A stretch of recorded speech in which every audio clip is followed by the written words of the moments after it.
Cool. So it seems to be very topical. I didn't expect this, but I feel like everyone's given my presentation already. But you know, we'll see where we get. But so I'm Mo. I work at Bebop, and I want to propose this new EIP, which is luckily it has a number now. It's 8212. BSTORE BLOAD, and it tries to do block scoped transient storage. So I'll explain what that is. So the problem is that yeah. Oh, you can zoom in. Yeah, thank you. HTML. So the problem is, so we have storage. You know what's like currently called like SStore and SLoad, but it's forever. And we have another type of storage called TStore and TLoad, and that is for the duration of the transaction. The reason why they have different gas profiles is because in the SStore version you're storing sort of forever. It's storage that's there. It's taking up space in a node somewhere, and that's why it's priced like that. Then you have TStore and TLoad, which just needs to last for the transaction and it can disappear.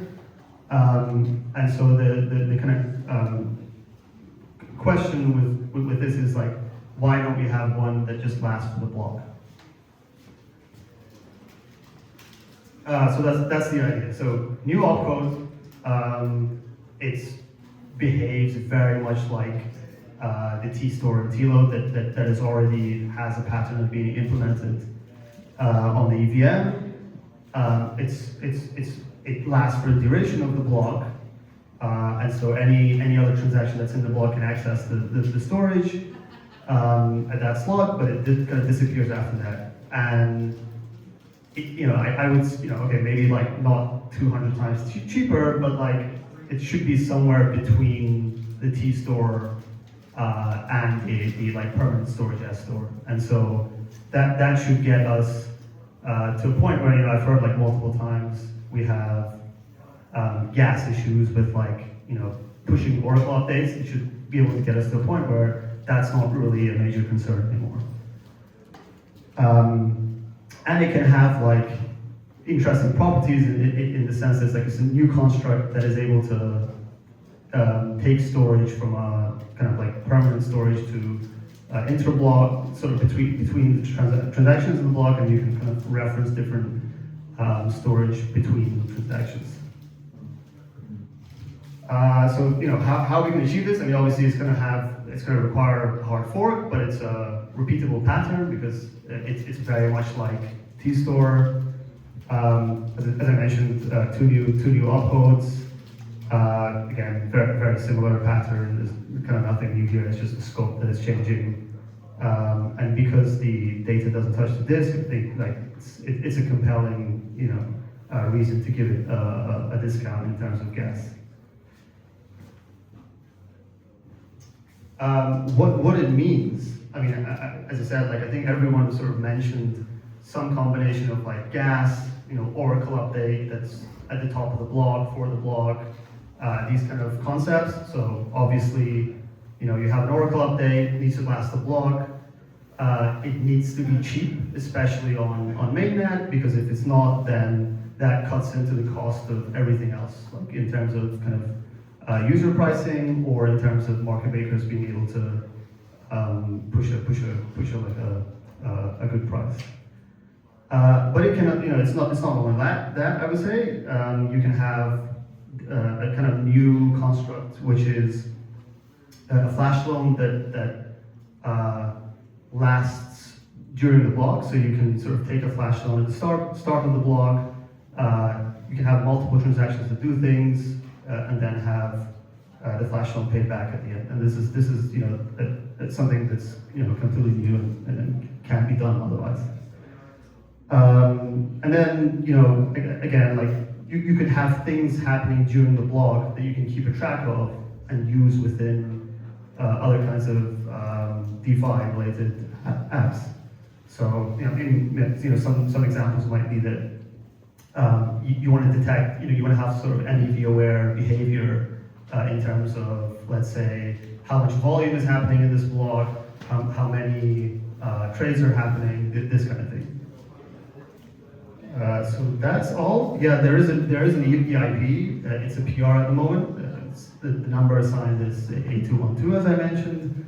And kind of like in this conference, I'm kind of looking around and trying to talk to as many builders and apps as possible to get some support for this. So if you are interested, let me know.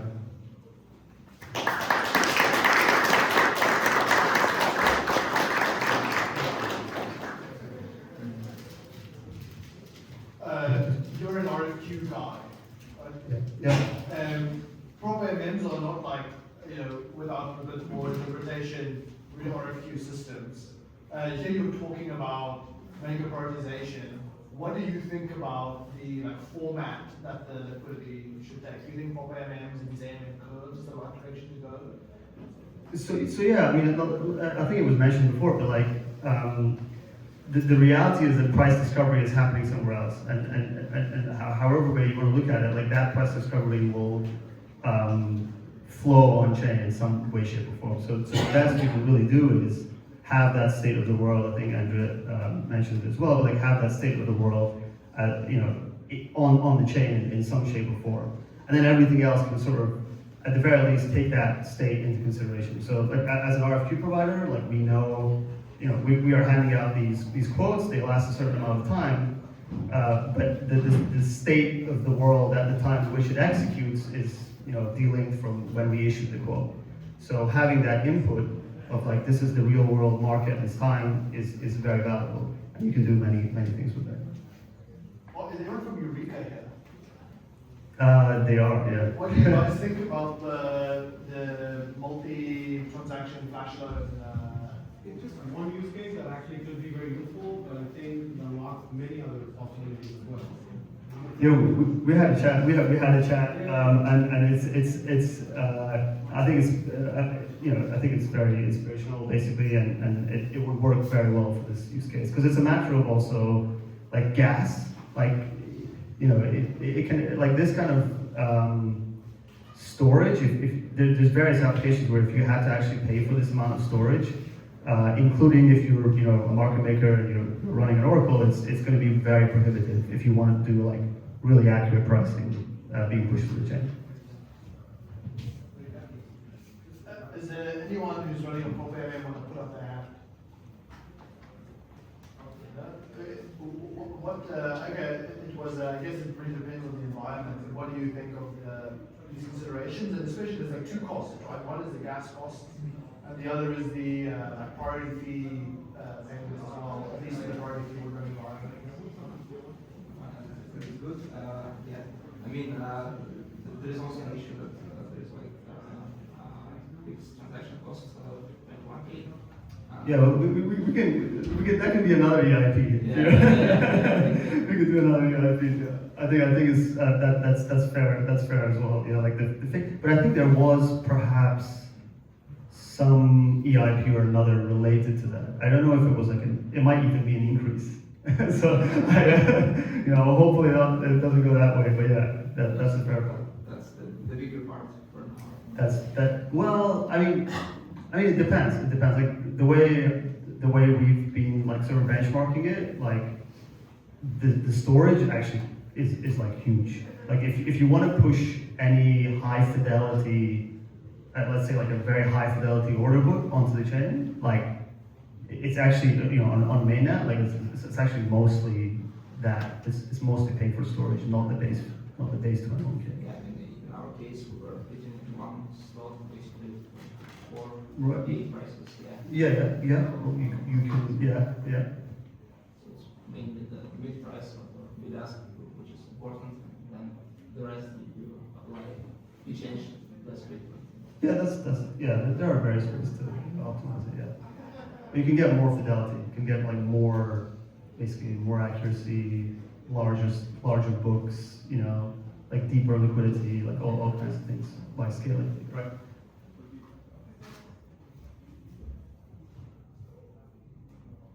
Yeah, maybe I should read the EIP before asking this question, but Actually, interested to know how you would enforce your flash loan to be paid at the end of the block using this mechanism, noting that you might have a lot of causality between transactions. So, like if you want to impose a specific revert at the end of the construction of a specific block, some flash loan is not paid, it might affect some other previous transactions as well. So, how do you see things? Yeah, that's true. So this doesn't solve the entire sort of flash loan across transactions problem. It's sort of like one piece of it. Yeah. I think you might want to talk to Eureka Builder because they're basically doing the same thing, but without this obviously. And so I think it essentially means that there's more of a builder custom sort of setup required. At least initially, yeah. So it's not only protocol wise. That's true, yeah. You need to have some off-chain. I think that's fair to say, but maybe Eureka could comment on that. Yeah, it's quite a lot of data, so we'll keep it. I promise to keep all the details later, but it combines both off-chain and on-chain elements, so it can protect to ensure the flows and the quality of data.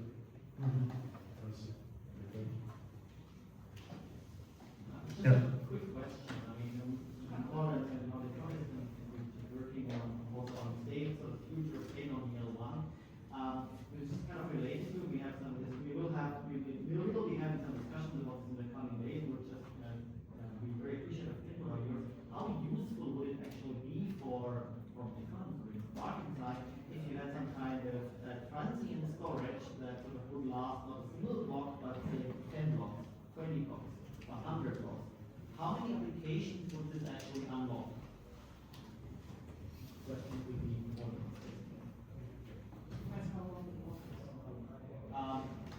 Let's say with current flow times. Let's stick with current flow times. How useful would that actually be for applications? So I think there was a mention of things that we need to update on a less frequent basis. So I think there are basically and I think there actually is another EIP that describes these fixed point in time storage flushes basically, and that's I think that would also be useful. Yeah. But just as an example, okay, Andrea, I used to work at CowSwap, but I left a couple of months ago, and I had to think a lot about batch option, obviously, with my previous job. And I think what you just described, if I understood correctly, can also be used for that. I mean, the builder knows how much volume will hit a given AMM in a given block. And so in the same way as this flash loan needs to be somewhat intermediated by the builder, I think one could come up with a similar mechanism in which the builder, through this form of storage, updates, so essentially makes the AMM aware of how much volume will hit in total. And this total is used to price to give a price to all the swaps that are hitting the AMM that is equal for everybody.